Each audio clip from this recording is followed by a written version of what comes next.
It all starts on a busy, snow-covered street. The festive spirit takes over the place with Christmas decorations and laughter everywhere. A family passes by, enjoying the festivities, with the little girl excitedly declaring that this was the best day ever. Just then, the protagonist stops in his tracks in front of them, leaving the little girl amazed by his height. Joan then has to dodge them while complaining that he's always the one who has to pick up the body and give space to the others.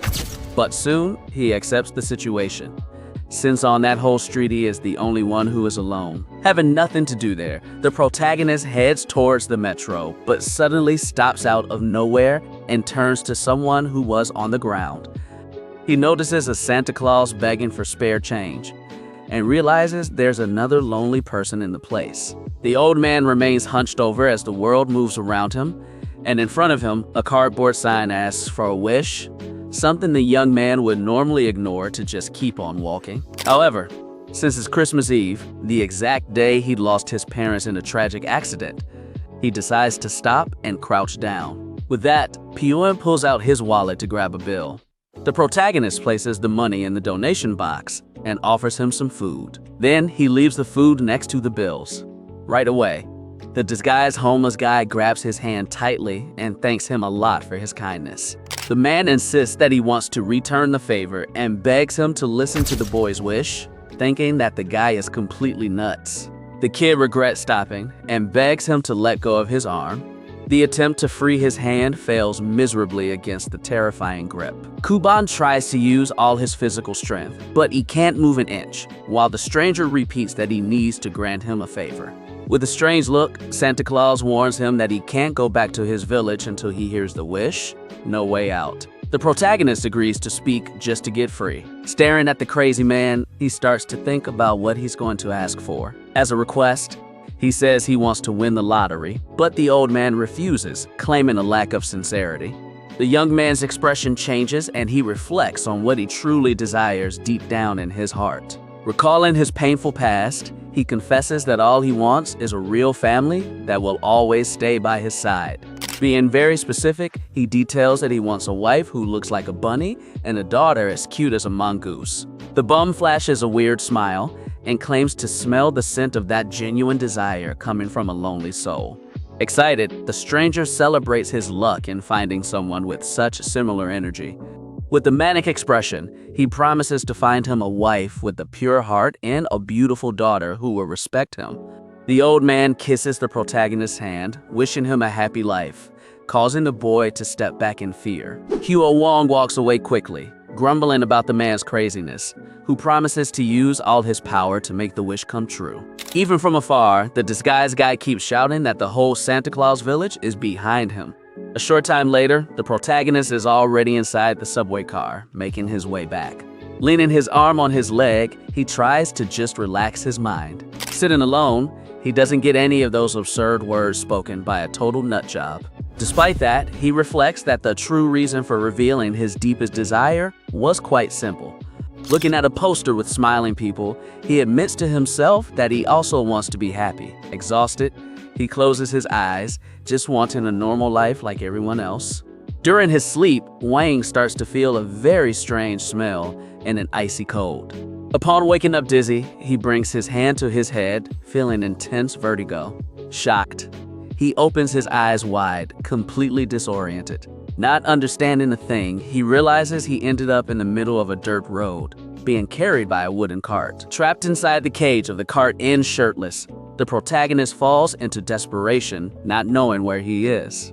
In there were people in similar situations to his. They were dirty prisoners, completely worn out. Staring at the iron bars filled with people, he starts to think he's ended up in the Middle Ages. The young man turns his face, trying to process all of this, unable to believe his own luck, looking at the guards outside. He can't make out a single word of the language they're speaking. The scene looks like it's straight out of an old movie, and there isn't a single Asian person in sight. Confused about whether he's living a nightmare or not, he tries to gather his thoughts. He soon realizes and Huang understands that he has just been sent to another world. Shivering with cold, the boy stands panting, curling his toes on the icy floor of the wagon. He sees a man passed out in a corner after they kicked the gate and wonders if the guy lost his life.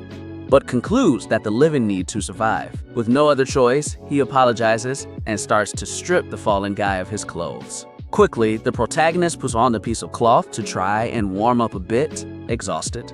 He lets his body slump against the bars as Santa's words echo in his mind. With an ironic smile, he wonders if this torture was the promised happiness and if he has spent his whole life misunderstanding the word. Not knowing how many days have passed since then, he prays to wake up in case this is a nightmare. The wagon of prisoners continues its endless journey through the forest. Even in that miserable situation, the boy realized that everyone inside is treated like slaves. Watching the guards escorting the vehicle, he figures out why they are being dragged all over the place. The whole group is hauled around just to be sold from town to town. At some point, one of the soldiers unlocks the padlock on the iron door.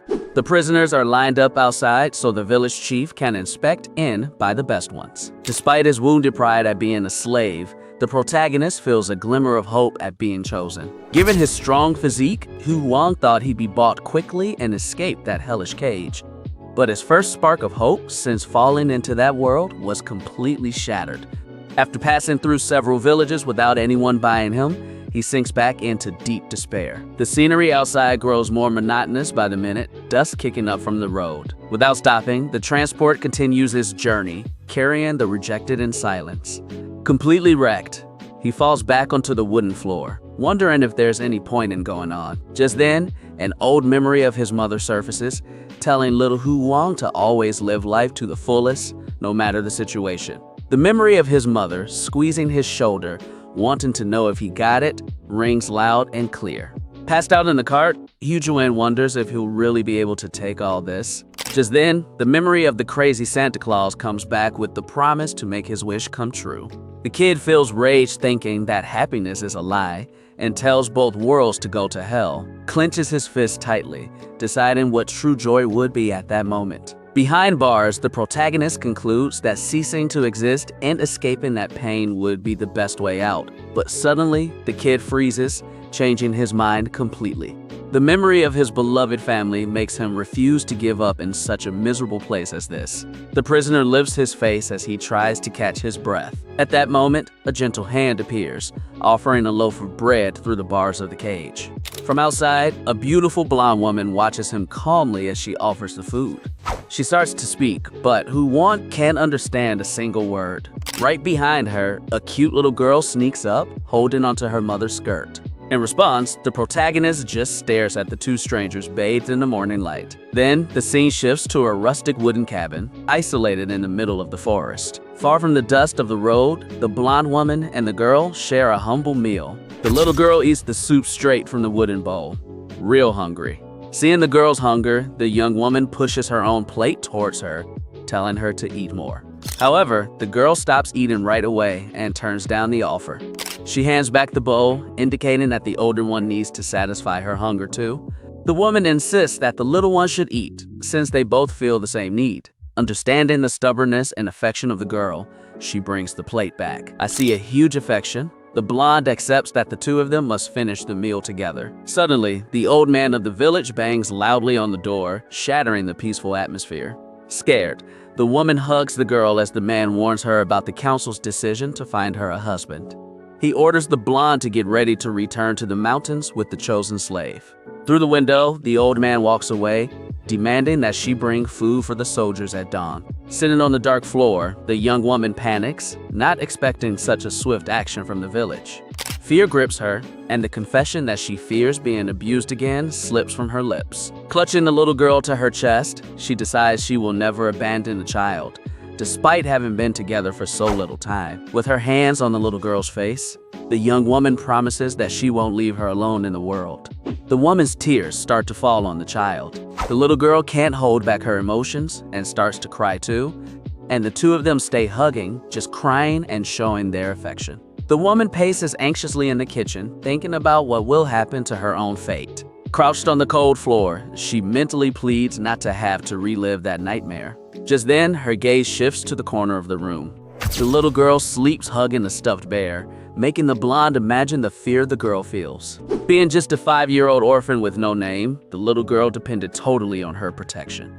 The woman's mind drifts back to the past, remembering the day her own father sold her. Upon arriving at the isolated mountain cabin, she was beaten by her future husband before she could even unpack. The cruel man violently punished the new arrival just for the travel delay. The force of the blows made her realize the start of a nightmare-filled life.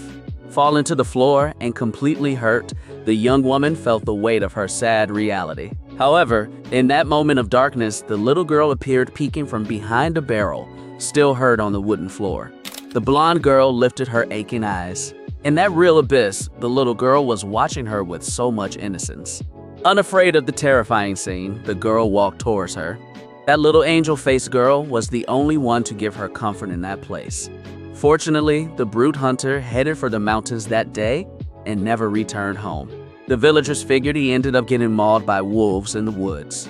Upon hearing the news of his tragic end, the young woman felt a mix of relief and intense anxiety. With the cruel experience she had, she feared what would happen to the two of them from then on. After all, a woman without a husband to protect her becomes an easy target. Back to the present, the two arrive at the village just at dawn, carrying the basket of food. During the walk, the residents start to whisper, pointing towards the road. The kid points towards the horizon, warning about the approach of a wagon. The wagon full of bars stops in the center of the village, kicking up dust. Following the old man's orders, both approach the wagon to deliver the bread. As she approaches the cells, the woman is startled to see a man isolated. The dark and broken gaze of Wang reflects a lifetime of suffering. In the boy's mind, the memory of being beaten and loved uselessly resurfaces. Meanwhile, the woman's trauma surfaces with the memory of her ex-husband's kicks. The shadow of the aggressor complained that their crying had ruined his appetite. The terror of that memory fills the blonde's eyes with tears. However, as she focuses on the prisoner's expression, she sees exactly the same pain that she carries. In silence, the young woman takes the hot bread from the inside of the wicker basket. Standing in front of the bars, she takes on an attitude driven by the empathy of someone who knows sadness. The woman offers the food to the injured youth. The protagonist accepts the food without reacting to that unexpected kindness. The interaction is cut short when the old man approaches, asking about the soldiers. The man dismisses the blonde and orders her to return straight to the village. Unable to disobey the order, she calls the little girl to leave. The little girl walks away, looking back with a worried expression. Gripping the bread tightly in her hands, Wang watches the two disappear down the road. Wang takes a quick bite of the bread, easing the hunger that's been building for days. Just then, the guards brutally kick open a wooden door, shouting aggressively and drawing the protagonist's attention. Without any ceremony, he is shoved out of the cage and falls face first onto the dirt floor. Even fallen, the kid clutches his only food for dear life as his stomach growls loudly. In the center of the village, the elder and the soldiers gather to start the slave auction. The guards quickly start cutting the ropes binding the prisoners, one by one. The men are being freed from their bindings with short knives. The protagonist is in shock as he sees the soldiers holding magical contracts that glow blue, not understanding how that is possible. Exhausted from trying to make sense of it, he just sighs, wondering what kind of crazy world he's fallen into. So one of the soldiers shoves him towards the village chief, barking an order in the local language, leaving him no choice. The young man remains kneeling on the ground, awaiting his fate. Just then, the boy looks up, slightly confused, not understanding what they are deciding. Far from there, the tranquility of the forest surrounds the small rustic cabin isolated in the mountains. A large sack of supplies is dropped on the ground with the warning that the village will continue to provide food for a while.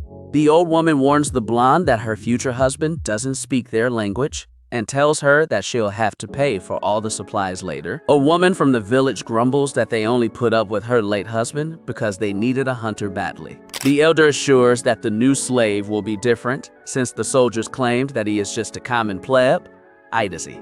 The young girl listens intently as she hears that, despite his rough appearance, the boy's hands and feet are as soft as a noble's. Holding her hands, the lady tries to reassure her, saying that someone like that will provide for them without ever hurting anyone.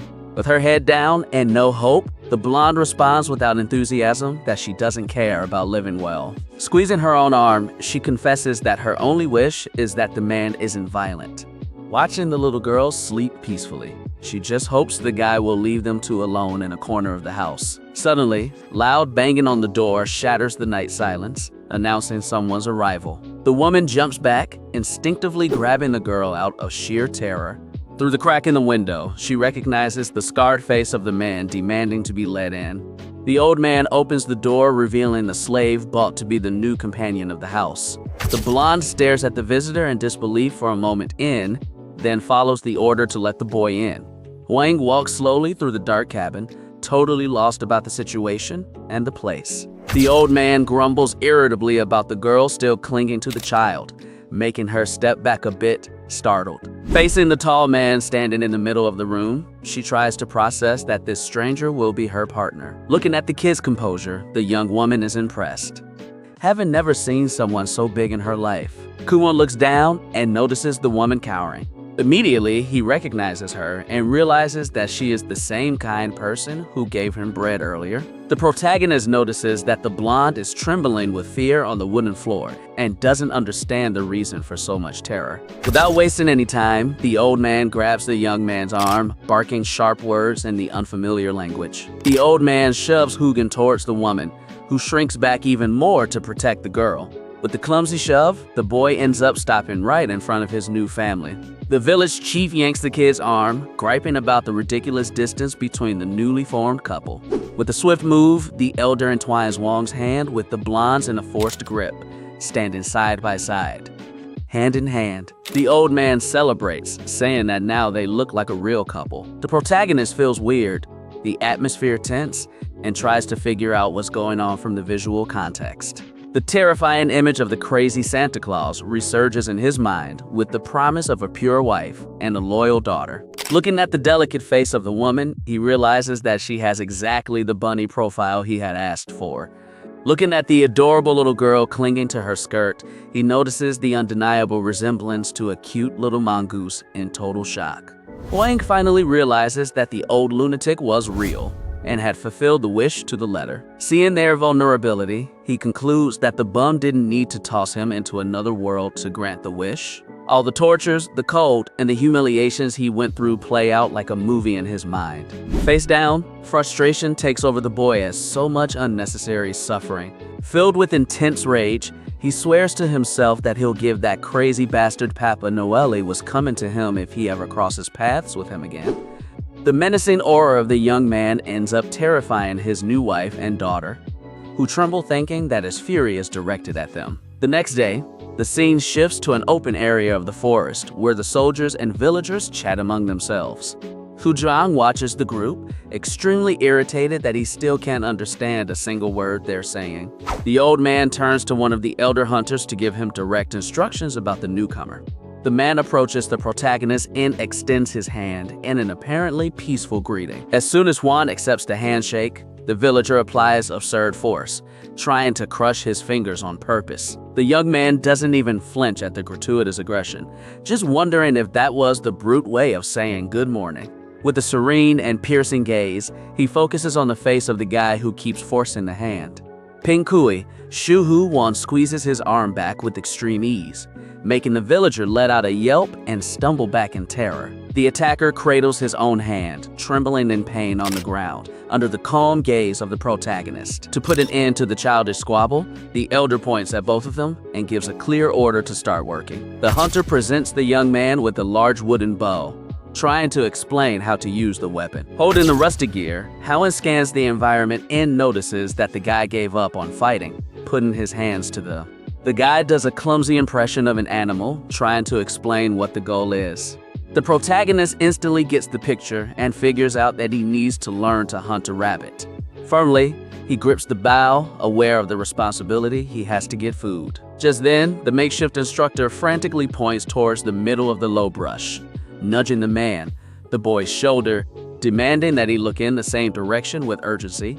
Hidden among the low leaves, a small white rabbit munching on the grass peacefully. The villager orders him to shoot already, but Huan panics internally because he's never done that in his life. Kneeling and pulling back the string, he remembers the Olympics and panics, thinking it's impossible to hit from so far away. However, as he releases the arrow, a gigantic blue aura of energy explodes around his entire body involuntarily. The projectile slices through the air at brutal speed and hits the ground, kicking up a cloud of dust and spooking the prey. They both stare, jaws dropped, at the crater in the underbrush, unable to comprehend where such destructive power came from. Still paralyzed by the force he just unleashed, the young man ignores the terrified screams of the villager in the background. With this mysterious ability discovered, the image of his new family comes to mind as a reason to keep going. Ujwang turns around, surprised, hearing something that catches his attention behind him. In silence, he reflects on the display of power he just pulled off. Watching the blonde woman walking with the girl and the basket, the boy thinks about the fact that she is his fiancée. The protagonist's heart beats faster as he notices the purity of the scene. While the instructor keeps talking in the background, Juan keeps his eyes fixed on them. Soon after, the new family gathers, sitting on a blanket spread out on the ground like a picnic. Without wasting any time, they start enjoying the food together in the middle of the forest. The young man holds the bowl full of a hot stew prepared for them, as the woman also eats. Huang savors the food in silence, processing everything. He tries to offer her some, but she gets scared and quickly hides behind her mother. Seeing her scared reaction, the boy just watches the scene, not knowing how to react. However, a friendly smile soon takes over his face as he sees them together. The word family always sounded strange to him from school until his 30s, but now life had finally given him the company he had always wanted. Despite thinking it would have been better if they had met naturally, Huang concludes that the order of things no longer matters. Looking up at the sky, the protagonist admits that he still wants to give his old man what's coming to him, not the nut job, but at the same time feels grateful. In his thoughts, the young man sincerely thanks the old man for fulfilling his request. The next day, things start to move at a much faster pace for the group. Hauling a huge sack of supplies, he walks down the path, wondering if the two are keeping up. Right behind, the blonde is breathing pretty heavily, clearly showing signs of exhaustion from the long hike. Ujwang gets frustrated because he can't even ask if she's okay, due to the language barrier. Determined, he realizes the urgency of adapting quickly to this new world to take care of them. Suddenly, the protagonist stops in his tracks in the middle of the dirt road. An old memory comes to mind, where he hears that one should never doubt when wanting to protect someone.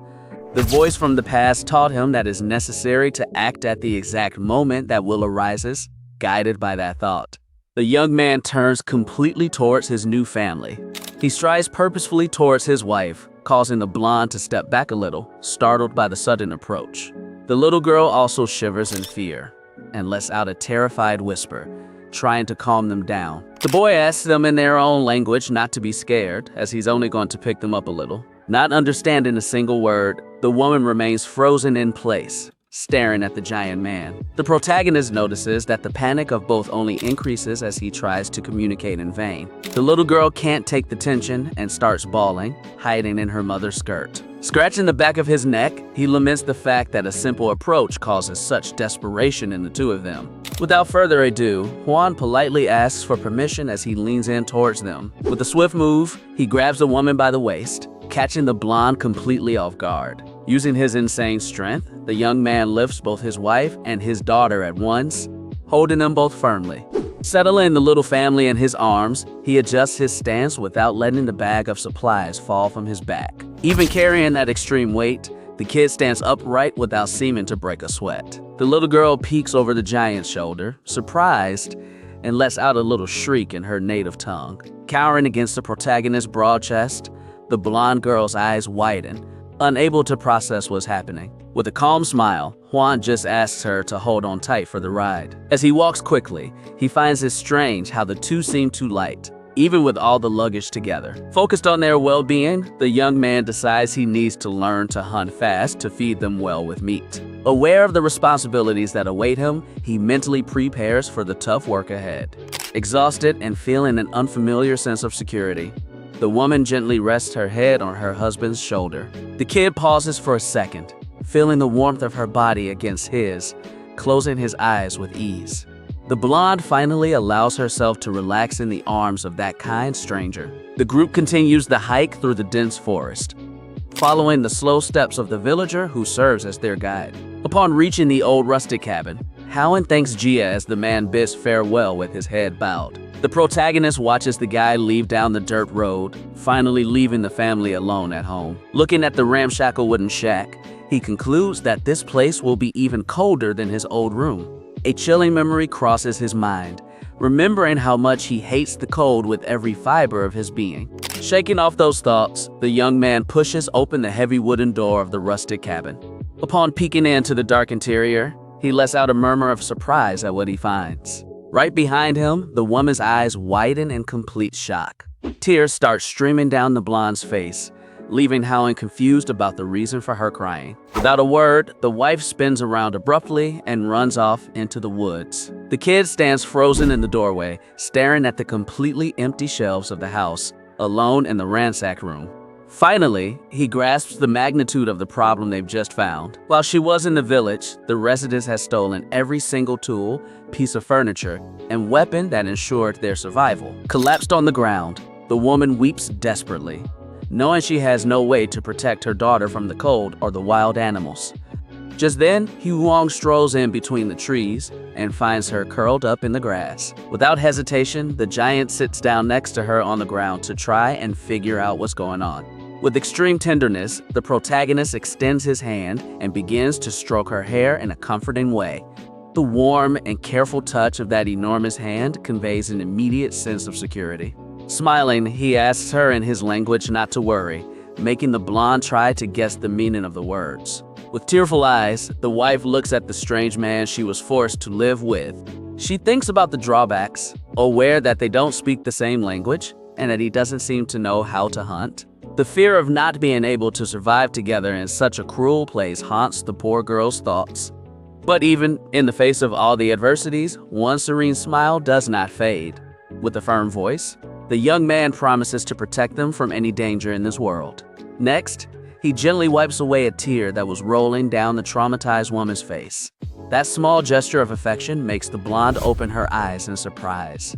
Bathed in the sunlight filtering through the trees, they share a moment of profound, silent connection. The weight of desperation, finally, lifts from the young woman's chest, leaving her confused about why she feels so relieved next to that giant. Looking at her, Chu-won reflects that in his original world, he lived completely alone since he lost his parents. Even with all that loneliness, he fought with all his might and endured everything to survive. Just then, the young man helps his wife up, sure that now he has a family and no reason to give up. With a clenched fist and a determined gaze, the protagonist swears to do whatever it takes to keep them safe. The blonde woman watches her husband's resolute attitude, taking a deep breath and looking a bit more calm.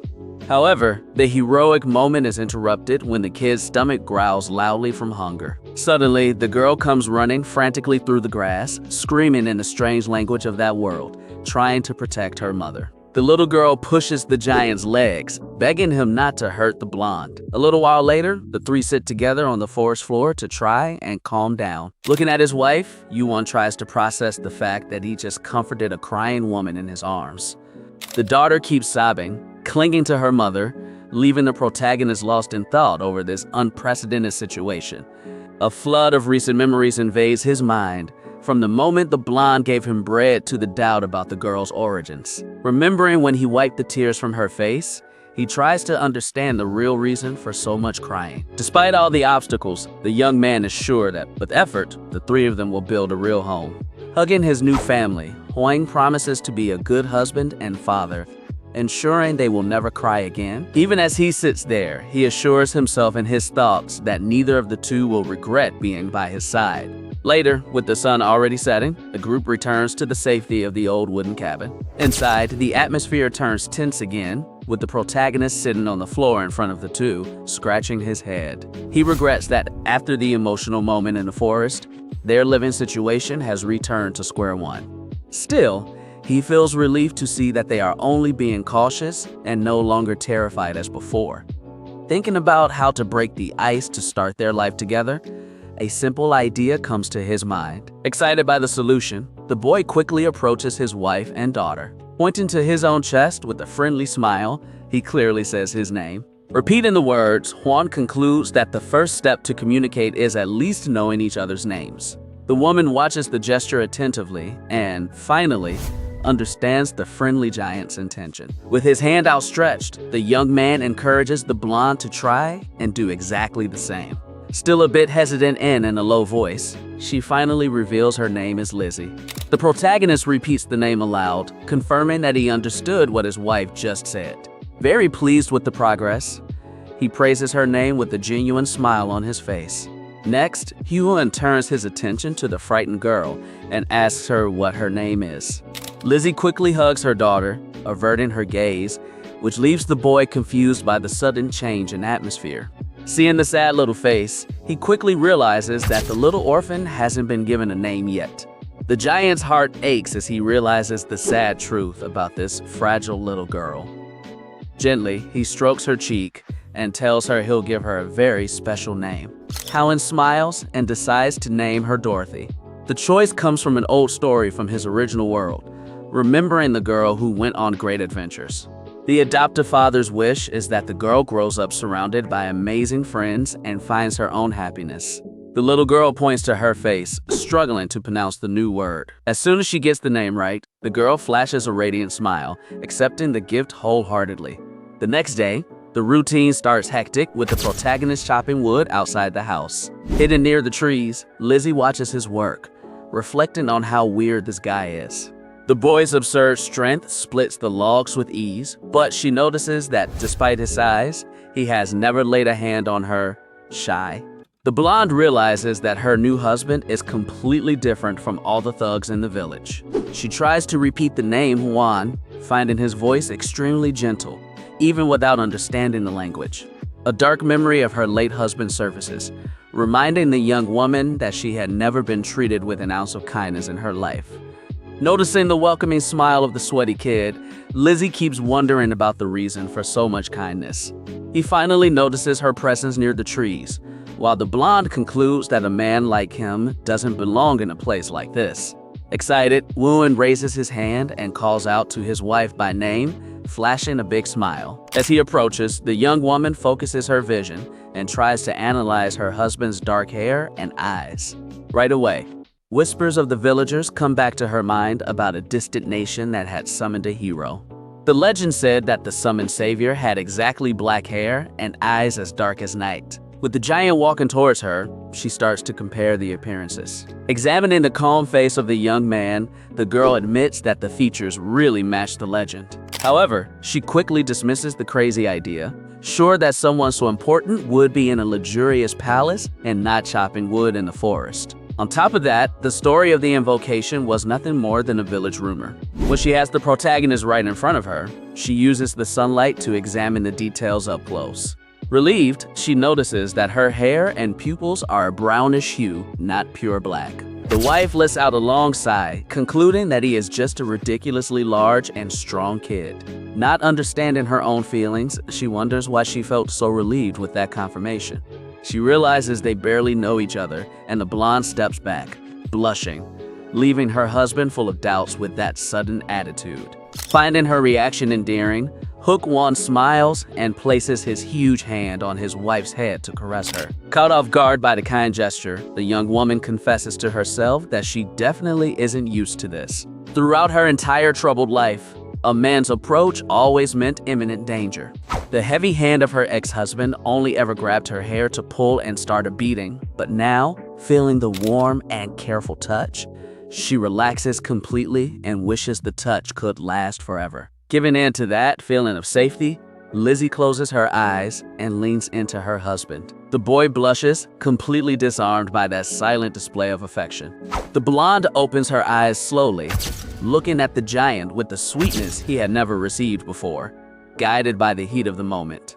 The protagonist gently cups her face, and they lean in. The forest silence sets the stage for a tender, heartfelt kiss. Seconds later, Hoo-won's eyes widen and he pulls away, realizing the foolishness of what he just did. His wife had frozen in place like an ice statue, totally in shock from the sudden move. Breaking out in a cold sweat from nerves, he stammers, backing away, realizing he'd overstepped with a woman so traumatized. Not knowing where to hide, the young man grabs a wooden bucket and rushes off, claiming he's going to work. Heaving the bucket with all his might, Hwoang rushes to fetch water, trying to hide his own shame. Running into the middle of the forest with the bucket in hand, Hwoang desperately flees the awkward situation. Left behind, Lizzie stares wide-eyed, trying to process the sudden kiss she just received. Already pretty far from there, the guy curses himself mentally for his impulsive behavior, worried about what his wife must be thinking of him, stopping near a tree. He regrets having overstepped with someone he just met that day. Without even being able to talk, the protagonist wonders if the best thing to do would be to just pretend that none of this ever happened. Trying to shake off those bad thoughts, the giant decides to focus on his job of finding water. However, upon looking around, he realizes he's ventured too far into the woods and ends up not recognizing the way back. The tense silence of the forest is shattered by a terrifying noise coming from the darkness between the trees. Just then, the young man stops in his tracks and decides that the best thing to do is to take the water and head back to the safety of the cabin. But before he could move, a chill runs down his spine as he realizes he's not alone. Right behind him, a giant beast emerges silently from the dense, dark foliage. It was a colossal wolf with eyes glowing red, staring at the human like his next meal. Hearing the aggressive growl of the creature approaching, Hwoang slowly turns his face, already fearing the worst, completely in shock. He is face to face with the monstrous beast, unable to believe the absurd size of the predator. The panic hits so hard that the kid trips over his own feet and lands hard on the compacted dirt floor. Acting purely on instinct, the protagonist grabs a thick piece of wood lying in the grass. At that exact moment, the enormous wolf leaps with his sharp fangs aimed straight at the boy's body. The beast's drooling maw comes within inches of his face in a fierce and brutal attack. And with the scream of pure desperation, the young man swings the branch with all his might against the monster. The impact is so violent that the wood splinters on the beast's head, sending the creature crashing to the side. Despite the blow, the beast manages to bite Hwoang's arm with a devastating bite. Feeling his flesh tear, he screams in outrage, declaring that he refuses to die in a place like this. Refusing to abandon his new family, the giant lands a fury-fueled punch right on the wolf's face. With the direct impact, the attacker is disoriented and stumbles back, releasing the severely injured arm of his victim. Away from the beast, the human writhes in agony, feeling like his whole body is on fire. Suddenly, he opens his eyes in amazement, realizing that the strange sensation wasn't just a delusion from the injury. Intense flames start to spontaneously erupt from the protagonist's injured arm, even scaring the animal. As he stands, magical fire envelopes his limb, lighting up the dark forest with a powerful glow. Even facing that impossible scene, the wolf ignores the danger and lunges into a second lethal attack. Harnessing the mysterious energy, Hwoang throws a fiery punch straight into the chest of the enraged beast. The explosion of flames consumes the monster completely, incinerating the wild beast in a matter of seconds. The smell of burnt flesh fills the air as the smoldering corpse of the beast crashes to the ground, lifeless. The kid plops down onto the grass, gasping, trying to wrap his head around the insane blast he just unleashed. Examining his own arm, he's confused to find that neither his skin nor his clothes have any burns. Looking at his clean hands, the young man finally puts the pieces together and concludes that what he saw was definitely magic. Immediately, he remembers the stories from his world, where people were transferred and gained special abilities. Luckily, that classic cliche of gaining absurd powers in another world was actually happening. If this is really true, the chances of his family surviving just skyrocketed. Thrilled by the discovery, the giant lies down in the grass and points his hand towards the sky, shouting the name of a spell. He gets up and repeats the command exhaustively in several dynamic poses, but absolutely nothing comes out of his arm. Frustrated, Hwoang starts trying out increasingly exaggerated spell names to try and wake up the power. Making dramatic poses to summon dragons, he looks like a madman shouting to himself near the fallen beast. Giving in to the humiliation, he sits dejected and notices that the severe wounds from the bite had healed on their own. Pensive, the protagonist concludes that if he can master that gift, he can hunt anything in this forest. With that divine power, he's sure he can give his family a much more abundant and secure life. Leaning back again, he realizes that this healing magic will be essential if they get sick far from doctors, determined to be patient. The boy gets up from the grass, confident that the magical fire will manifest again. Just then, a sad memory invades his mind, recalling the tragic accident that took his beloved grandfather's life. In that tough time, his selfish relatives showed no mercy and blamed the orphaned boy for the tragedy. The kid was getting beaten up by the very people who were supposed to take care of him after all those painful losses, with no one to stand up for him. Jujin remembers how he was treated like a real pest by his family.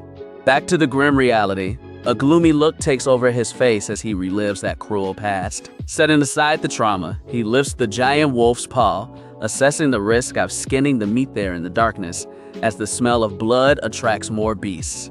The hunter heaves the animal onto his shoulders to process it safely back at the cabin. Struggling along, he's grateful to have seen his grandfather hunt small animals in the past, which will help him a lot now. Under the moonlight, the good boy smiles sadly, sure that the old man would be very proud to see him taking care of a family. During the long journey, he raises his free hand, still trying to figure out how to ignite the flames on his own. Meanwhile, in the warmth of the old wooden house, Lizzie and her daughter cook peacefully near the lit fireplace. With a kind smile on her face, the blonde hands the little girl a wooden bowl to help tidy up. Very obedient, the little girl quickly takes the object while receiving a very tender caress from her adoptive mother. The simple gesture makes Dorothy flash a radiant smile, happy to be in a cozy place after so long. Pretty excited about the task, the girl walks away through the house to put the container near the front door.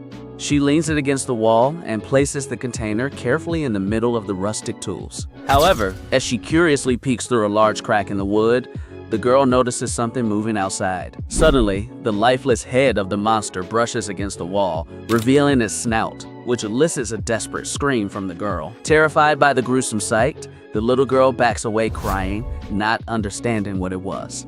Hearing her daughter scream, Lizzie panics instantly and grabs a carving knife from the table. Without thinking twice, the mother runs armed, warning the girl to stay away from danger. But as soon as she focuses her gaze on the intruder outside, the blonde freezes, totally shocked by what she finds. Through the open door, she realizes that the terrifying wolf was just hanging off the back of her exhausted husband. Seeing Jujan stagger under the weight, the wife screams in concern, trying to prevent him from getting hurt, completely out of energy. The giant collapses to his knees in the grass, dropping the beast's body to the ground. Mother and daughter run out into the cold night to help the hero, who greets them panting, asking if they're okay. As the blonde approaches the sweaty kid, she suddenly stops in her tracks, taking in the absurdity of the scene. The relief of seeing her husband safe is so overwhelming that the gun slips from her hand and falls harmlessly into the undergrowth.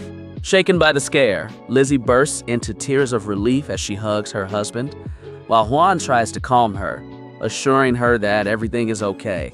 Next, little Dorothy approaches crying and clings to the giant's leg, leaving the boy silent in the face of both of their desperation.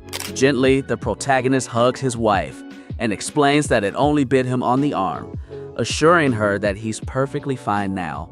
The hunter decides to sit down in the grass next to the fallen wolf to give a hug to his new family, asking them not to worry again. Just then, the blonde repeatedly says how happy she is that he's alive, catching her partner off guard. Even if he doesn't understand the language perfectly, Juan figures out that the woman is just expressing her relief from the whiny tone of her voice. The girl keeps crying non-stop, clinging to his leg, muttering sad words about the huge scare she got.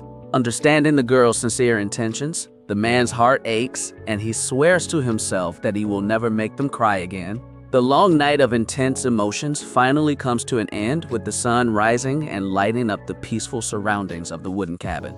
By morning, the young man starts the grueling task of skinning the monster's corpse on an improvised table near the door. He holds a rustic knife and focuses all his attention on separating the thick hide from the flesh without ruining the valuable material. However, the kid lets out a frustrated sigh as he realizes that the task takes a lot more time than he thought. Tired of the constant physical effort, Ho Guang wipes the sweat from his face and reflects that he'll have to try a different method next time. Just as he decides to finish the last cuts of the meat, the giant is surprised to hear his wife's soft voice calling his name. Immediately, he turns his face towards the cabin and finds Lizzie's silhouette standing in the doorway waiting for him. Hearing his name, Juan turns his face, surprised to confirm if it was really his wife calling. Walking through the grass, the blonde approaches, carrying a large wooden bucket, and responds enthusiastically. As soon as she puts the bucket down, she says a few words in her native language, leaving the giant totally confused. From the visual context, the protagonist quickly deduces that the woman brought the container for him to store the pieces of meat. With the welcome help, he scratches his chin, trying to remember the exact word to say thanks in that language. A bit clumsy. The hunter stammers out a shy thank you, nervously wondering if he got the word right. Hearing her husband's funny accent, Lizzie can't help but let out a sweet, genuine laugh, wondering if he made some terrible mistake. The boy scratches his head, embarrassed, and wonders what he did wrong. But to his surprise, the young woman shows understanding and repeats the word tenderly to confirm the meaning. That moment brings them closer, and they take a step forward in the cabin's courtyard. Overwhelmed by a warm feeling, the wife thanks him affectionately, looking deeply into the eyes of her protector. Completely disarmed by that sweetness, Wu Wong responds that it was nothing, feeling his heart beat stronger in his chest. As he starts to put the meat in the bucket, he flexes that he had never heard a simple thank you from his family. Seeing the blonde bending down to help with the work, the man realizes he's still having unprecedented experiences with her. The woman slowly makes her way back to the house, leaving her husband with a light heart as he remembers the kiss they shared earlier. As she walks back, Lizzie feels her face burning with embarrassment, remembering their intimate moment. Despite the huge discomfort, the young woman walks towards the cabin, admitting to herself that she is quite curious. Looking up at the sky, she wonders if her husband has kissed other women in the past and if they felt the same way. Overwhelmed by an unfamiliar feeling, the wife admits that her heart aches from so much turmoil, making her want to cry. Determined to focus on work, the blonde enters the covered area and approaches the table where the giant continues to carve the meat. She starts helping to separate the pieces, finding it really weird that a guy is doing this kind of domestic chore.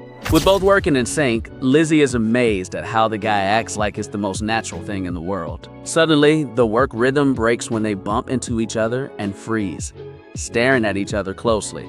Seeing the hunter's face approach in silence, the woman panics internally, imagining what's about to happen. Completely overwhelmed by the nervousness of the situation, she squeezes her eyes shut, bracing for the inevitable contact. The protagonist leans in, closing the distance between their faces to almost zero. However, he just reaches out to grab a piece of meat from the table, leaving his wife surprised as she opens her eyes. Mortified, Lizzie spins around abruptly and berates herself for closing her eyes like that. Not understanding the situation, Hyun holds the heavy bucket and watches his companion's sudden attitude. Meanwhile, the young woman goes crazy with embarrassment, devastated by the idea of having looked like a lunatic waiting for a kiss. Noticing his wife's sudden agitation, Hoang drops the bucket and asks if she needs anything. With her face completely red, Lizzie promises herself that this time, she won't close her eyes to avoid any misunderstanding.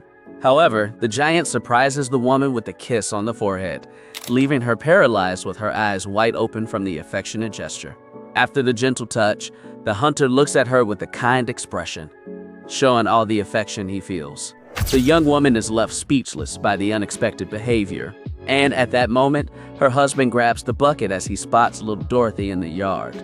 Watching the girl hiding behind the door, the blonde panics and wonders if the kid saw the kiss. Overwhelmed by uncontrollable embarrassment, the adoptive mother turns her back and runs back inside the house without saying a word. Far from there, the woman walks in silence under the shadow of the trees, trying to shake off the shame that had taken over her heart. Meanwhile, the boy follows her closely, walking through the sunny grass, with his daughter holding the edge of the heavy bucket.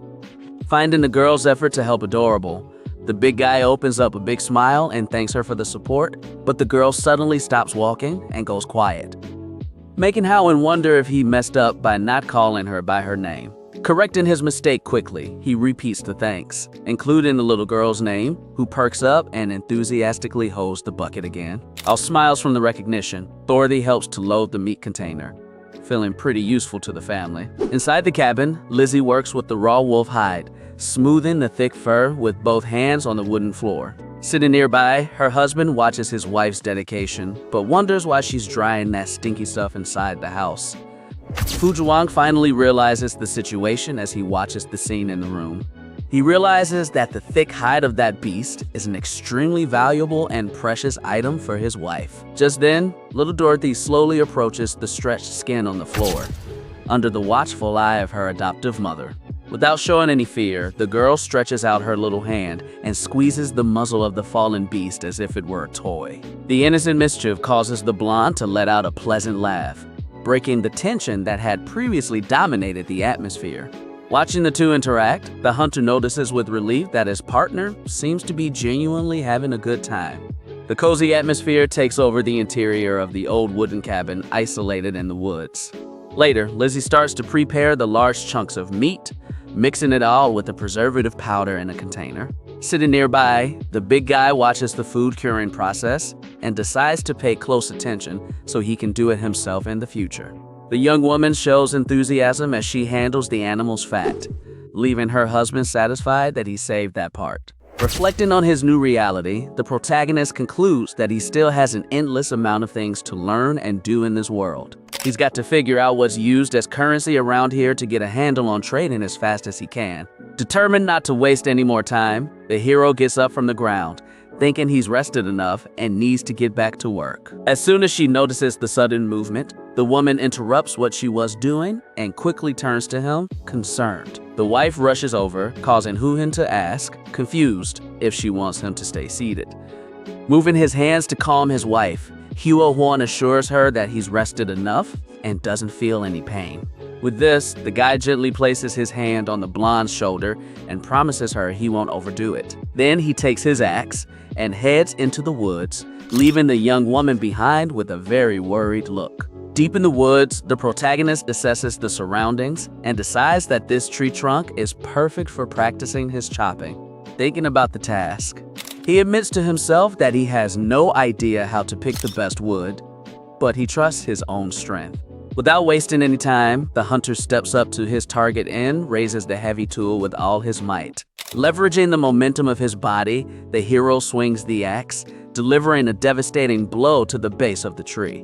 The impact is so brutal that the entire trunk splits in one go, crashing quickly into the undergrowth. Seeing the damage he just caused, the giant stands there, totally blown away by the power of the attack.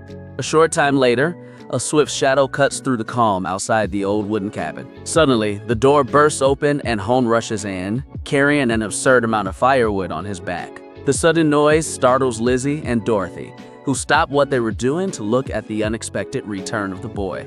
Out of breath, the big guy blows right past the two of them at an insane speed to unload all that stuff. Completely worn out from the run, he collapses to his knees as his wife approaches, confused by the situation. Seeing his wife's distress, her husband tries to catch his breath quickly to reassure her and let her know everything is fine. Seeing her husband's state, Lizzie quickly hands him a clean towel to wipe off the sweat, receiving a sincere thank you. Eager to help, little Dorothy dashes across the wooden room, pattering her little feet on the floor. Without wasting any time, the girl dips a cloth into a bucket of clean water. With the small towel dripping in her hands, the girl makes her way to West, dripping water all over the cabin floor.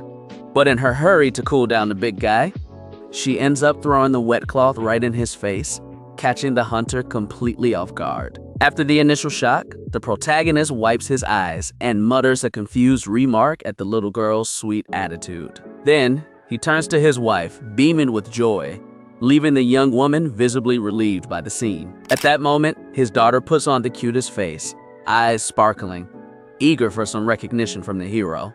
Understanding the message perfectly, Hoo-won gives the girl a tender pat on the head and thanks her for her help, using her name.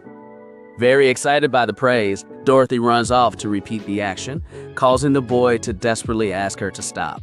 Watching the little one's innocent mess, the protagonist reflects that the whole wonderful situation seems like a dream. Filled with a deep sense of peace, he vows to himself that he will do everything possible to keep that happiness alive every day. Calm finally settles around the old isolated house as smoke rises from the chimney, signaling dinner time. The heat of the fire is working hard, roasting the big chunks of meat from the last successful hunt. Gathered in the center of the room, the new family enjoys a hearty and warm feast, sealing their first day of true peace. After finishing the meal, Huan shifts his attention from the table and notices something adorable happening near Lizzie. Little Dorothy couldn't resist the day's fatigue and ended up falling fast asleep right there on the floor to not disturb the child's rest. The protagonist signals to the woman to be quiet. With extreme care, the big guy crouches down and picks up the girl in his arms without making a sound. Sitting on the floor, the young woman watches in awe as the hunter carefully lifts the girl. Taking slow steps, the boy crosses the room, lit by the fireplace, towards the double bed. Upon reaching the dresser, he gently places his daughter on the soft mattress and pulls the blanket over her to keep her warm. As the girl rests, the night silence takes over the surroundings of the old rustic house. In another room, the wife takes advantage of the hot water from a wooden bucket to wash her face and freshen up. As soon as she finishes wringing out the wet cloth, the protagonist walks into the room. Catching the guy off guard, the young woman quickly extends her arm and takes the hand of her protector. Overwhelmed by a wave of emotions, she grips her husband's fingers with both hands, pouring out her affection. Caught off guard, Wang falls silent and confused, trying to figure out what his partner wants. The dim lighting creates an intimate atmosphere between the couple, secluded inside the cabin. Putting aside her embarrassment, Lizzie closes the distance and launches into a tight hug against the giant's chest.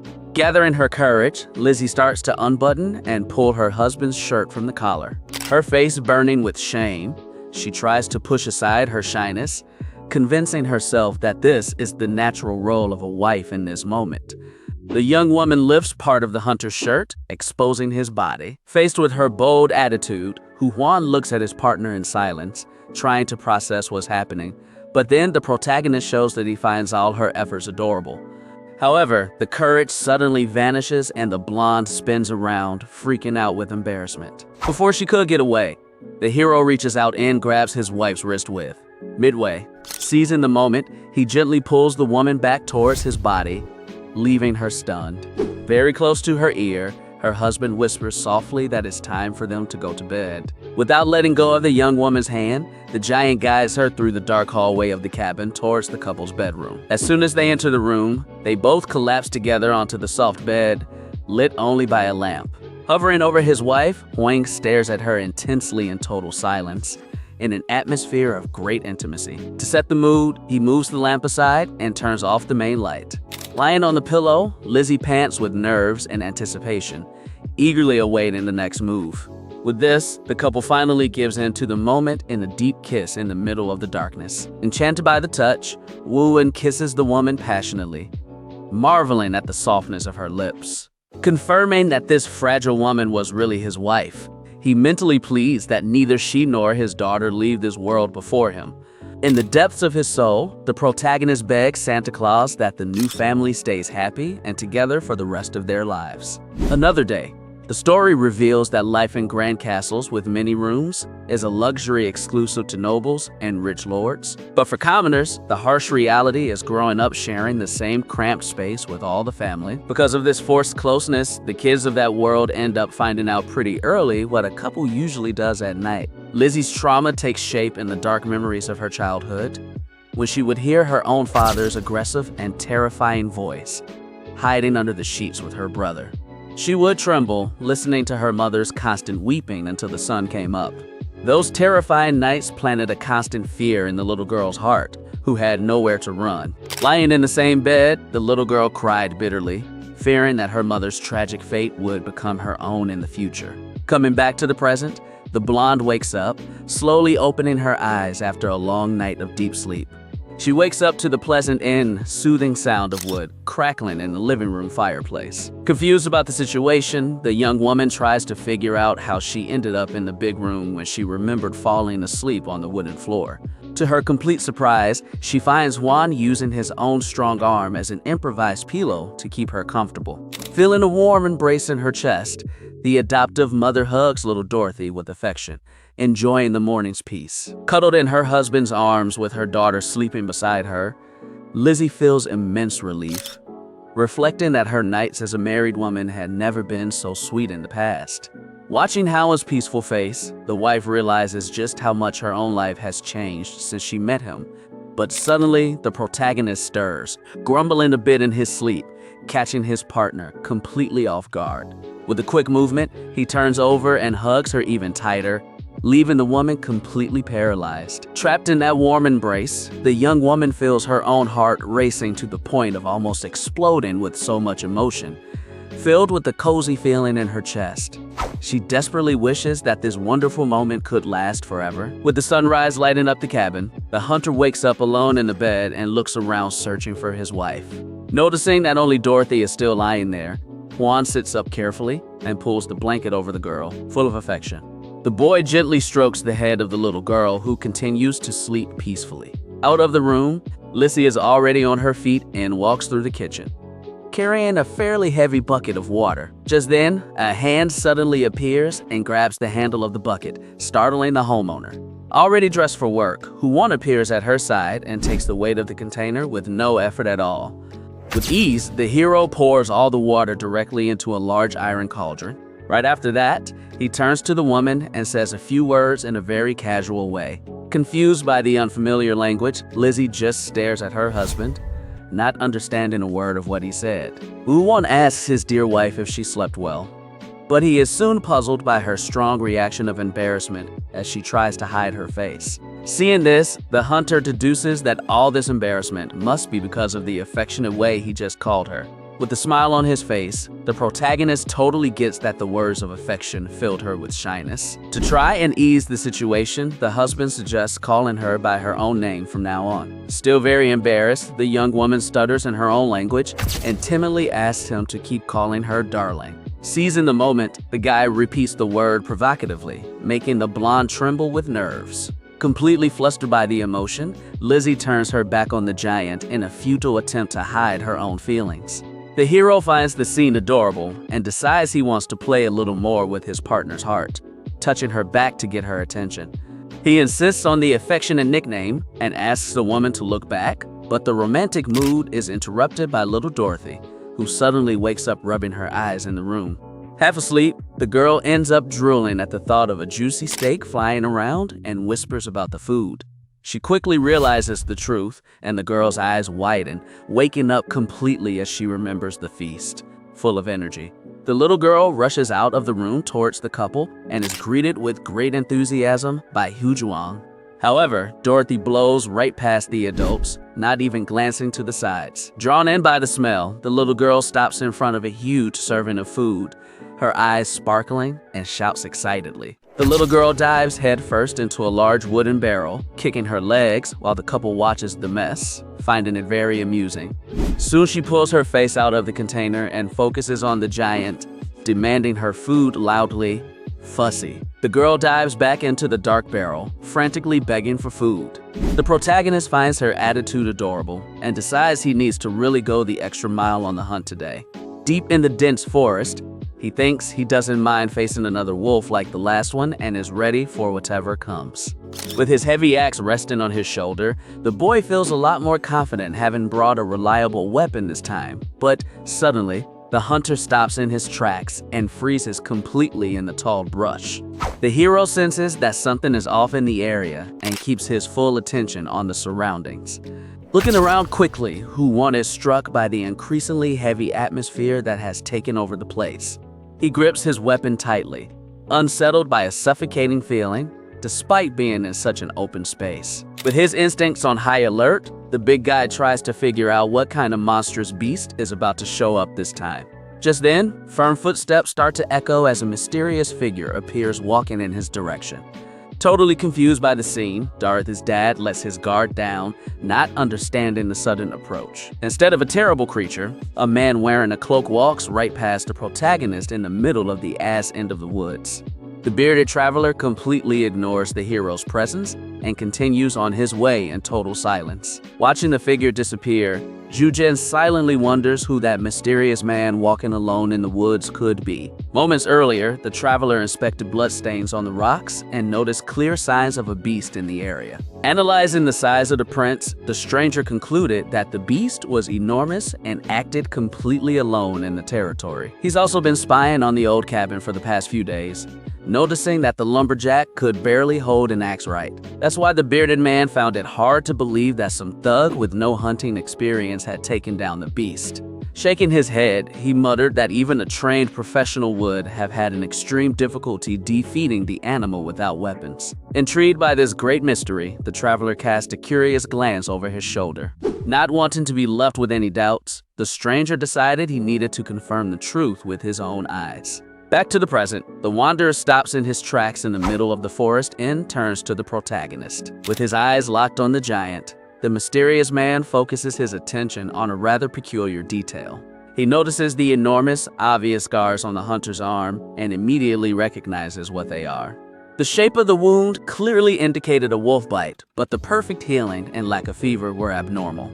With an attack this severe, the muscles and veins of Lizzie's husband should be destroyed, preventing any movement. Swallowing hard at the only logical explanation, the traveler strongly suspects that the big guy is a rare magic user. After all, in that ruthless world, there are powerful individuals capable of summoning impressive mystical forces.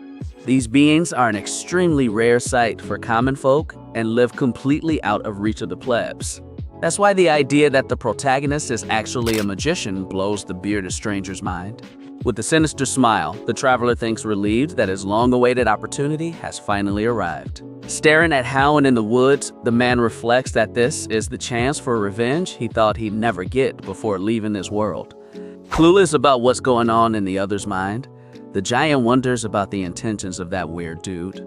In his thoughts, the stranger recalls his youth when he was just a man full of energy, very different from his current self.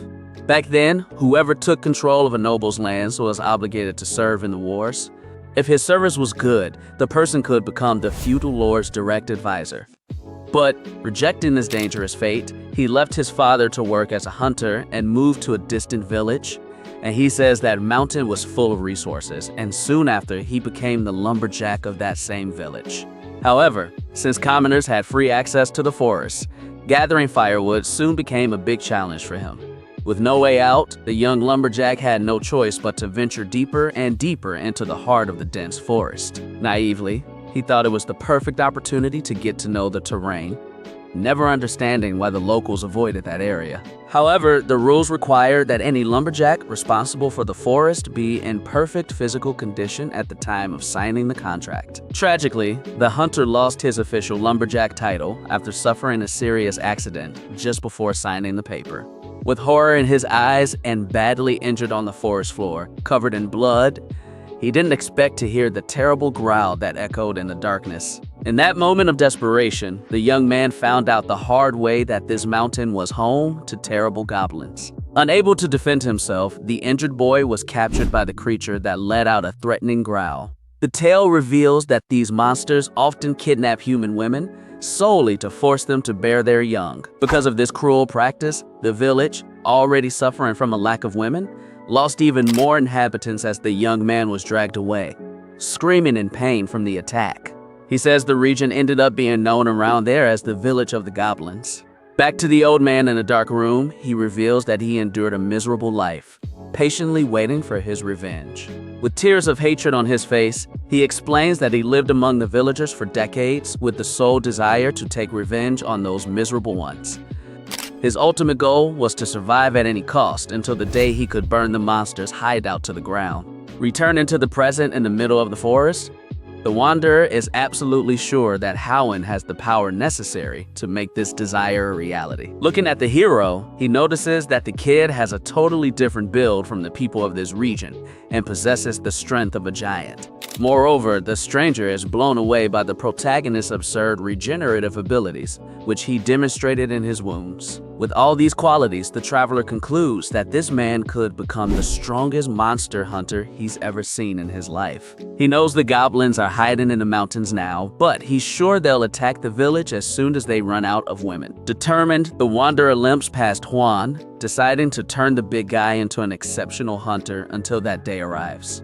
Walking away confidently, the traveler plans to hide the existence of the hideout until he signs a magical contract that will prevent the hero from backing out of the deal. On the way back to the meeting in the forest, Huan bows politely and greets the stranger in the local language. Noticing the boy's stance, the traveler sees that the hunter keeps his center of gravity back and doesn't drop his guard at all. Eager, the older man pulls back his hood, revealing his face. and tells him that from that day forward, he will teach him everything he knows. He assures that the giant will be an excellent hunter, leaving the protagonist in silence, trying to grasp the message. The next morning, Hwang walks through the cabin feeling like he had barely closed his eyes to sleep, and the day had already dawned. Just about to head out to work, the kid takes a quick look through the wooden door. Outside, the old man waits near the firewood. The hero is uncomfortable with how close he's gotten to his home. Worried about his family's safety, he doesn't want to make a habit of strangers entering where his wife and daughter are left alone. Without wasting a second, the hunter rushes out of the cabin to keep the bearded man from getting any closer to the door. Seeing this, the stranger puts on an expression that makes Dorothy's father extremely suspicious of his true intentions. The protagonist recalls his old world, seeing that face identical to a human resources manager trying to negotiate a salary. Still suspicious, he adjusts the backpack on his back, determined to put in the effort to learn when the blonde suddenly calls out to him, turning his body. The husband reassures the young woman, letting her know that everything is fine and that he'll be back soon. Just then, he notices the lady of the house blowing smoke from a meal she had prepared rather clumsily. Delighted by his partner's devotion, Hwang blushes slightly, thinking that the woman's attitude is the sweetest thing in the world. While the wife prepared the snack, little Dorothy watched everything with great attention from a corner of the kitchen. As soon as she sees her chance, the kid bolts towards the cabin door. In an awkward leap, the girl falls to the ground, hands raised, immediately grabbing Jujin's attention. Behind his daughter, Lizzie appears and hands her husband the lunch wrapped in a cloth to take on the hunt. Stuffing the lunch in the leather bag, she stammers a bit, but recommends that he eats right while he's out working. Feeling a warm glow in his chest, the hero reflects on how wonderful it is to finally have a family that cares for him. At that moment, the homeowner wishes his partner a safe trip, leaving him pondering the meaning of the phrase. Trying to figure it out, the giant repeats the woman's words with a bit of struggle, confirming her intention to protect. With a kind smile, the hunter responds in his own language, saying he'll be back home soon. But as he looks down, Hwang is surprised by the girl stretching and yelling right next to him. Following her adoptive mother's example, Dorothy excitedly wishes her adoptive father a safe journey through the woods. Melted by her sweetness, the boy bids her farewell in his language, promising he'll be back in a jiffy. However, as he turns his back on his family and encounters the wanderer again, the protagonist feels a strong hesitation. He thinks things are getting complicated because now he has no will to leave the cabin. With his wife and daughter waving goodbye happily at the door, Hwang regrets having to work because he finds his new family too sweet to be away from them. Already walking in silence through the forest for some time, Hwang tries to guess how long it's been since they left the village. Following right behind the mysterious wanderer, he wonders to himself what the old man is taking so long to show him. Suddenly, the guide stops at a secluded spot on the path and says something in the local language, drawing the giant's attention. Watch the stranger take small, measured steps over the vegetation, suspecting he's doing it to make you pay attention to his feet. Showing great agility, the bearded guy resumes his march, venturing deeper and deeper into the dense forest, stepping onto a small slope of earth. The traveler leaves behind some very strange footprints along the path he just took. Staring intently at the marks, Hwang's face registers a look of surprise at the discovery. The protagonist realizes that the old man's footprints in the soft ground are too shallow for someone walking normally. Confused, he wonders if that light-footed walking technique would be a skill taken from a martial arts novel, regardless of the origin of the movement. The young man deduces that he needs to focus on copying the steps if he wants to learn the lessons. Determined to learn, he mimics the stance of the bearded man and forces his own legs to step with as little weight as possible. However, the big guy struggles to replicate the mysterious technique and moves at a snail's pace as he tries to keep his balance. Noticing his student's effort, the old man turns his face and flashes a satisfied smile at Hwang's immediate dedication. From that point on, the story goes that the traveler started teaching him everything he knew about mountain life. During the practical lessons, the old man taught the hunter to touch the trees, revealing that each forest had its own exclusive species. The traveler also helped Hwang memorize the geography of the region, making him trace the terrain details on the ground with the twig. After several hours of practical training in the brush, the protagonist sits down tired in a ravine to rest a bit. Looking at the big guy, The traveler relaxes his posture and slowly reaches his hand towards the small pouch he carries on his waist. In a natural motion, the man pulls out a canteen of water from his gear to refuel after the hike. Eager for the long-awaited break, the boy drops the heavy backpack on the ground, celebrating the temporary end of the physical effort. Full of joy, Juan unties the cloth wrapping, celebrating the chance to eat the lunch lovingly prepared by his wife, his mouth watering with anticipation. The hunter holds his food and opens the wooden box in the middle of the dense forest. As he opens the container, he praises the delicious smell of the food. But his enthusiasm is interrupted by the furious shout of the man, ordering him to close the box immediately. Frightened at the aggressive order, the giant freezes immediately, not understanding the traveler's annoyance. After the initial shock, the stranger shakes his hands and shakes his head, trying to explain his own reasoning. With this, the story explains that the strong smell of the prepared food spreads easily through the wind, tipping off the animals to the presence of humans. Realizing his own mistake, the protagonist slams the lunch shut, regretting that this delicious food probably will be the last of its kind. Almost in tears from frustration at not being able to eat Lizzie's lunch, he ties up the food again while the professor watches him closely. Hours later, back in the inhabited area, the bearded hunter stops in front of Juan's residence, admiring the place. Holding a bow in his left hand, the stranger pushes the door open slowly, drawing the hero's attention to the odd shape of the weapon. Looking at the weapon, the protagonist thinks the only shapes of bows he knows are curved. Finding the weapon too straight and stiff, Ho-Wan can't figure out how anyone could shoot with such a crude piece of equipment. At that moment, the old man mutters a few words in the local dialect and tosses an identical bow into the hands of the big guy, telling him to follow. Walking behind his master through the forest, the boy still doubts if it's really possible to use that heavy weapon. Stopping in an open field, the student sizes up the wanderer, figuring it would take insane strength to draw the string on that giant bow. Showing off his skill, the bearded man pulls back the bowstring with no sign of difficulty. Impressed, Huang notices that the stranger doesn't flinch or budge from his spot, holding such immense tension as if time itself had stopped. Right after that, the arrow is fired, slicing through the forest air at a terrifying speed. The projectile slams into the trunk of a tree with an explosive impact, sending splinters of wood flying everywhere. Shaken by the power of the attack, the student finally understands that this is how it's really done. Determined to give it a shot, the hero takes position and pulls back the bowstring with all his might. Seeing his poor form, the teacher approaches and starts correcting his arms and body, sweating buckets to hold the position.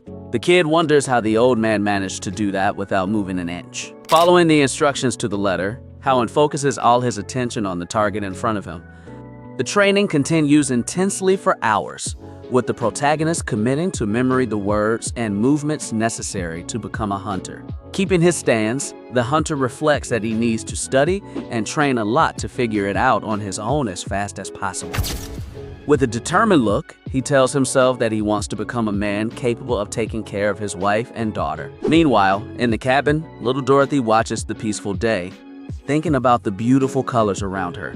Rolling around in a spacious bed, the girl remembers her adoptive father's dark hair and how good the meat he brought was. Sitting on the mattress, the girl rubs her full belly and jokes, saying that it seems like the food is growing more and more in there.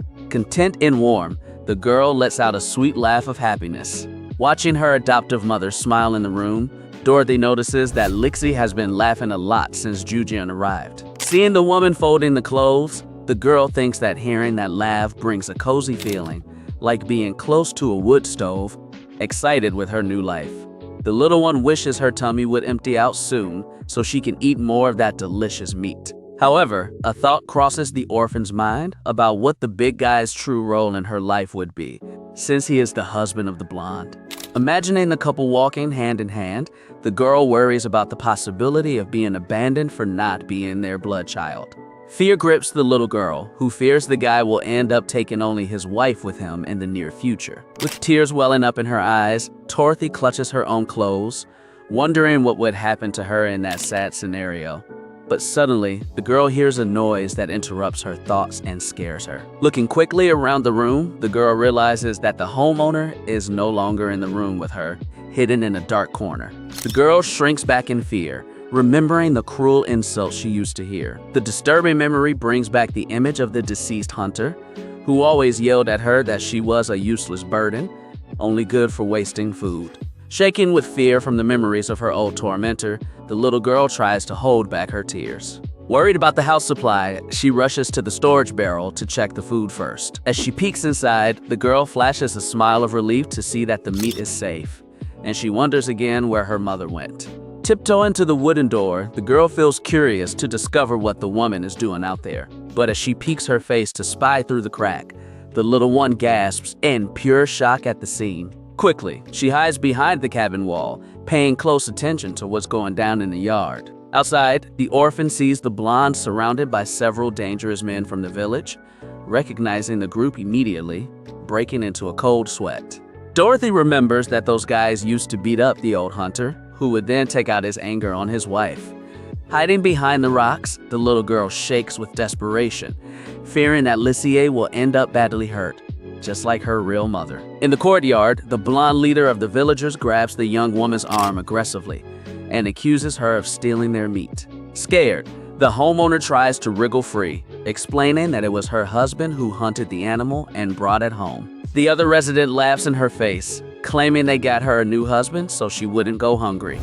And now she's paying them back by stealing from the village, almost in tears. One's wife screams, desperate that it's true, and that her current partner took down the beast all by himself with no patience. The group's leader tells the woman to shut up and slaps her hard across the face, knocking her to the ground. Ignoring the fallen victim in the grass, the invaders enter the cabin to search the place. As soon as they step into the main room, the men look up and are left speechless by the immense wolf skin stretched out, running his hands through the soft fur. The blonde villager revels in his discovery, knowing that this perfect hide is worth a fortune. Driven by greed, the leader shouts to his accomplices to search every corner of the house for more valuable items. Cowering under the bed, Dorothy listens to the heavy footsteps of the invaders searching for more hidden loot. Shivering in the darkness, the girl realizes, outraged, that those bastards want to steal everything the giant managed to hunt. Acting on impulse, the homeowner rushes to the room, trying to stop the looting. In a bold move, Lizzie throws her arms in front of the wolf's hide, screaming that no one is to touch her family's belongings. With her face covered in tears, the young woman stomps her foot, asserting that all of this now belongs to them alone. Mocking her protective attitude, the resident approaches, reminding her that until recently, she didn't even have the guts to speak up. Without an ounce of mercy, the coward delivers a brutal kick to Alicia's stomach, telling her she only got mouthy because she landed a new husband. With the force of the sudden impact, the young woman is thrown hard against the wooden floor of the cabin. In agony, the hero's wife tries to brace herself on the floor, completely defenseless against the gang of thieves. From her hiding spot, the little orphan watches in horror as her adoptive mother lies injured in front of her, unable to do anything. Bleeding from the corner of her mouth, the blonde keeps her head down, feeling all the terror of her past life come rushing back. Suddenly, the woman's eyes widen as she realizes the gravity of the situation she's in. Hiding in the hollow, the girl confesses to herself that she always pretended not to know about the horrible things that were happening out of fear. Crying silently, the orphan blames herself for being a bad girl who only knows how to hide, having no clue how to help. Pulling the hair of the house owner, the blonde villager laughs at her, but a companion questions the risk of the giant discovering the theft. Relaxed, the leader explains that her husband doesn't even understand the language they're speaking, and it would be a shame to lose such a strong hunter if he decided to leave. With an evil grin, the man lifts the injured woman from the ground and suggests they take her into the middle of the forest. Dragging Lizzie with force, he warns that he's going to have fun with the young woman and orders his accomplices to take all the meat and valuables. One of the accomplices tries to warn that her husband could burn down the whole village for revenge if he finds out, while the blonde begs them to let her go. Ignoring the warning, the coward drags Huben's wife out of the cabin, mocking that he was just there by chance and ended up winning the big prize. As soon as the invaders leave, Dorothy crawls out of bed in a panic, knowing that something terrible is going to happen to her mother. Her heart pounding, the girl runs to the door, fearing that the young woman will never make it back home. As she gets outside, the little girl frantically looks towards the sunlit forest, but finds no trace of the group. Overwhelmed by anguish and helplessness, the little girl can't take the pressure and bursts into uncontrollable sobs. She bursts into tears in the middle of the courtyard. Dorothy screams her adoptive father's name with all her might, begging him to come back quickly and save the family. Seeing her adoptive mother being dragged away, Dorothy desperately realizes that the invaders are taking Alicia. As the woman is dragged into the woods, the scene shifts to the protagonist reflecting on what has seemed like an endless day. Walking through the underbrush, the cloak guide suddenly stops, causing Howland to realize that the training has ended. With respect, the boy bows his head slightly, grateful for everything he has learned in the last few hours, but suddenly, a loud cry echoes through the trees, causing the hero to instantly recognize the voice of little Dorothy. Turning his face towards the cabin, he deduces that the little girl doesn't usually cry like this in desperation. With this, the big guy goes on high alert and bolts towards the sound, fearing something bad has happened at home. Speeding like a bat out of hell, the young man thinks to himself about the risk of the two being in danger. Upon reaching an open area, the hunter spots from afar the men of the village surrounding his wife in the middle of the road. Filled with uncontrollable rage, Hu Wong swears to himself that he will make whoever is responsible for this pay. That's when the kidnappers hear footsteps approaching and look back, confused by the commotion. Without giving them a chance to defend themselves, the protagonist moves like lightning and lands a devastating punch straight to the redhead bandit's face. With the extreme impact of the blow, the attacker's body goes flying against the ground violently, startled by the sudden arrival. The homeowner can barely believe her husband showed up to save her. Instinctively stepping back, the rest of the group freezes in terror at the brute force of the newcomer. Terrified by the scene, one of the villagers grabs his head in pure shock at the sight of his fallen comrade. Seizing the moment, the hero doesn't hesitate and lands a brutal kick to the face of another invader. The absurd force of the attack sends the aggressor flying backwards with violence. Right after that, Chu-won charges at the blonde leader and lands a solid hit. Without giving him a moment to breathe, the protagonist grabs another of the thugs and lifts him off the ground like he weighs nothing. With a quick movement, he slams the coward's body to the ground. Knocking down everyone in his path, the big guy chucks another enemy far away. Climbing on top of the group leader, the kid starts throwing heavy punches and decides he can't stop there. Pounding his bloodied opponent over and over, he reflects that human nature is filthy and that they'll never be able to look down on his family. Surrounded by a magical blue aura, the young man concludes that he needs to instill terror in their minds so they never come back. Dragging the leader by his clothes, the hunter leaves his wife shocked to witness all that brutality. Gearing up for a final, powerful blow, Juan ignores Lizzie's desperate plea. Just then, one of the villagers tries to sneak up on the hero from behind with a sickle, causing the woman to scream to warn him.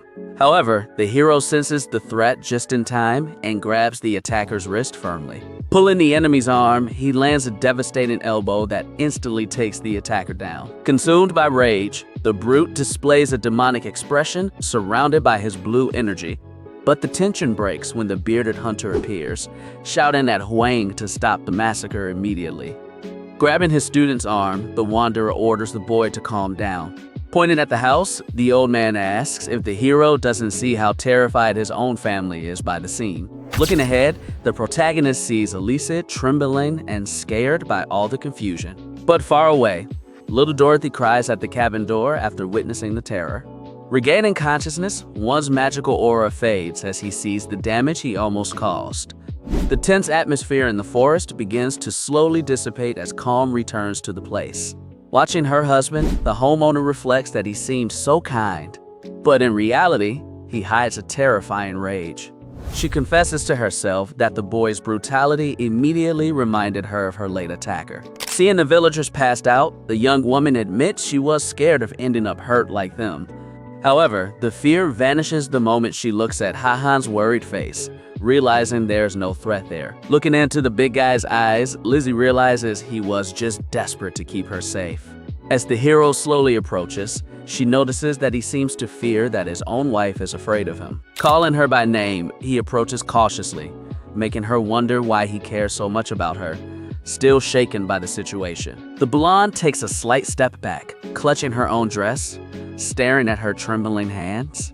She doesn't understand why she's still shaking if there's no more danger, and figures that's why he backed off. Facing her husband's sadness, Lizzie mentally pleads that the boy doesn't feel so hurt. The girl thinks it would be easy to use words to explain that she isn't scared, but the language barrier makes everything more difficult. Determined to clear up the misunderstanding, the girl takes an unexpected stance and advances, shouting Wong's name out loud. She runs towards the big guy. The hurried footsteps of the woman of the house break the distance between them. As she approaches, Lizzie takes her husband's hands firmly and affectionately. Feeling the warmth of his skin, the blonde is absolutely certain that she no longer needs to be afraid, feeling greatly relieved. She knows that as long as she's by the protagonist's side, no one will ever be able to hurt her again. Guiding the guy's large hands to her own face, the young woman closes her eyes, feeling a deep sense of security. With her face streaked with tears, the hero's wife thanks him from the bottom of her heart for saving her. Caught off guard by her affectionate reaction, Woon relaxes his stance, feeling immense relief. Seeing the woman nestle in his hand with such tenderness, he simply murmurs her name in awe. Moved, the protagonist pulls Lizzie into a protective embrace and thanks her for being okay, stroking his wife's back. The big guy doesn't get why she's so grateful. Pulling the young woman close, Hua Wan thinks to himself that he is the one who should be thanking her. Suddenly, the blonde notices something strange and hears a familiar sound nearby on the other side of the courtyard. Little Dorothy lets out soft sobs, hiding near the house. Calling out to her husband, the girl quickly turns her face towards the cabin. Breaking free from the hug, Lizzie runs back, calling for the little girl. Upon reaching the door, the homeowner approaches worriedly asking if the little girl is okay. But the adoptive mother is overcome with shock upon noticing the child's state, standing in the same spot. The girl shakes from head to toe, crying uncontrollably. The trauma hits the orphan, who admits to having been terrified by seeing the rage of her adoptive father during the fight. The violent memory brought to the surface the faces of her former caretakers, riddled with severe injuries. Scared of ending up hurt the same way, the girl fights back her own tears, remembering that crying only brings more aggression. In front of Lizzie, Dorothy feels an overwhelming urge to apologize before being ignored as if she doesn't exist. The little girl begs mentally for forgiveness for hiding instead of fighting, hoping they won't abandon her for it. Completely overwhelmed by guilt, the little girl bursts into tears, insisting that it was all her fault. Hugging the little girl, Lizzie tries to calm her down and asks what she's talking about. The young girl explains that she only pretended not to recognize the child when they made eye contact earlier. With tears in her eyes, the homeowner reveals that she acts this way out of fear that the men would find them. Just then, the adoptive mother assures her that everything will be okay now because dad is there, leaving the little girl confused. The orphan remembers that her real dad has already passed, but the blonde asks if she doesn't know who they are. Smiling warmly, the woman tells her that the big guy is her current husband, so that makes him the little girl's new dad, who repeats the word, totally disbelieving. To make it easier for her to understand, the young woman confirms that she is the girl's stepmother. So, she concludes that the protagonist automatically becomes her father, leaving Dorothy shocked by the news. Watching Hua from afar, the girl repeats the title again, trying to process the information. Turning her face towards her adoptive mother, the little girl asks once more if that huge man is really her dad. Giving her a pat on the head, Lythie assures her that he is very different from the deceased hunter, as he only wants to protect them. The kid makes up that the hero beat up those scary guys brutally, only because she asked for help. Inspired by the explanation, the girl jumps up from the ground and spins around towards the courtyard, full of joy. Dorothy screams, calling out to her big strong dad with all her might. Gazing at the big guy, the orphan reflects on how this giant of a man is now her father figure. Racing across the yard, she thinks about how amazing and strong her new dad is for protecting them. The girl fondly remembers that he never hit her, preferring to hold her tight at night. The girl also remembers his kind smiles, the meat scraps, and the wonderful name he gave her, with her eyes sparkling. Happiness. Dorothy thinks it's wonderful to have someone as good as Dad. Hearing the shrill screams, the protagonist turns around, surprised. He sees the little one running towards him full of energy and charm. Without thinking twice, the hero opens his arms to receive his adopted daughter. With an excited leap, the little girl jumps into his embrace, calling him dad over and over. Holding the girl firmly, Hugh Zhuang realizes he doesn't understand the language, but he gets the feeling perfectly. The hunter holds the orphan in his arms, feeling an immense peace take over the moment. However, the big guy suddenly picks up a strange smell and is confused by the situation. The protagonist then notices that the girl has wet her pants. Seeing Dorothy's innocent smile, he decides to quickly change her clothes to prevent her from catching a cold. With this, the boy walks back to the cabin, carrying the girl in his arms. As he approaches his wife, Juan receives a warm hug from Lizzie, bringing the whole family together. But the calm doesn't last long, as little Dorothy peers over her father's shoulder and spots something on the ground, pointing at the wooden bucket. The girl excitedly shouts about the meat the bandits tried to steal from them. Jumping down from the hero's arms, the little girl sprints past the unconscious invaders. Completely focused on her goal, she dashes across the grass, ignoring everything else around her. Reaching the bucket, the orphan grabs the edges of the pail full of juicy chunks of wolf. Putting all her might into it, the little one tries to lift the heavy load all by herself. Driven by hunger, the girl stares at the food with an intense gleam in her eyes. Alarmed by their daughter's lack of balance, Juan and Lizzie rush over, shouting her name. The little girl staggers backward, almost dropping all the precious food on the ground. Watching the kid's absurd effort, the protagonist is impressed by her determination, standing next to his wife. The hunter admits to himself that the orphan's obsession with the meat is a bit creepy. To avoid an accident, the big guy steps in and holds the bucket with ease. With a quick move, Huo-won lifts the bucket along with Dorothy, drawing a surprised scream from the girl. Seeing the girl's amazed expression, the guy jokes to himself that becoming a hero to her is a piece of cake. Now calmer, Lizzie asks her husband to take all the meat back inside the cabin. Pointing towards the door, the homeowner warns him that it's very dangerous to leave the girl outside near those men. Without question, the protagonist obeys his wife and walks inside, carrying the food and his daughter. The hero lets out a heavy sigh, relieved to have averted a worse tragedy. Turning around, the kid walks past the fallen invaders, who start to groan in pain across the courtyard. Zhuang's gaze darkens, showing that his rage against those cowards hasn't faded.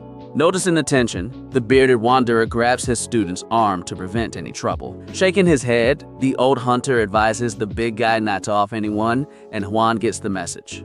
The kid admits to himself that becoming a slave again would be an absolute disaster for his family. Looking at the door, the hero realizes he's not alone in the world and needs to think about them too. Looking at the thugs on the ground, the protagonist warns them that he's going to memorize each and every one of their faces and promises them a terrible fate if they come back. Ignoring the frightened guide, the young man confiscates some survival gear that the villagers dropped. Picking up the heavy toolbox from the floor, he decides to keep the materials as payment for the trouble. With the supplies in tow, Huo-won turns his attention to his family waiting for him at the doorway. With steady steps, the hunter enters the cabin, feeling that the nightmare of that day is finally over. Kneeling on the cabin floor, Huo-won drops the heavy toolbox next to the massive wolf pelt, gripping the hammer firmly in his hands. The protagonist reflects that losing a family once was already enough pain.